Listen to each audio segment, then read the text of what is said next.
2026 BSc agriculture എടുത്താൽ പണി കിട്ടുമോ എന്നുള്ളതാണ് ഇന്നത്തെ വീഡിയോ. ആദ്യം നമുക്ക് കോഴ്സിനെ കുറിച്ച് നോക്കാം. BSc ഹോണേഴ്സ് അഗ്രികൾച്ചർ 4 വർഷത്തെ കോഴ്സാണ്. കേരളത്തിലാണെങ്കിൽ 4 കോളേജുകളാണ് ഗവൺമെൻറ് കോളേജുകളായിട്ടുള്ളത്.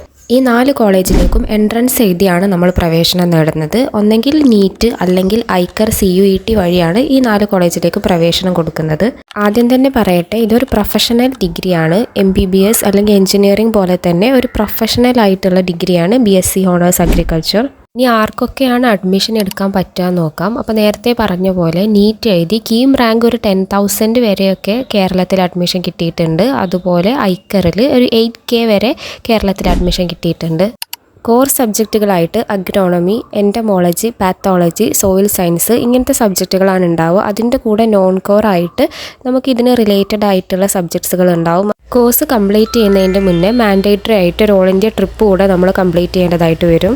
മെഡിക്കൽ അല്ലൈഡ് കോഴ്സസിലാണ് അഗ്രികൾച്ചർ വരുന്നത്. അപ്പോൾ കീമിൽ നമ്മളത് കൊടുത്തിട്ടുണ്ട് എന്നുള്ളത് ഉറപ്പ് വരുത്തുക. അപ്പോൾ 2026 അഗ്രികൾച്ചർ എടുത്താൽ സ്കോപ്പ് ഉണ്ടോ എന്നുള്ളതാണ് നമ്മൾ പറഞ്ഞു തുടങ്ങിയിട്ടുണ്ടായിരുന്നത്.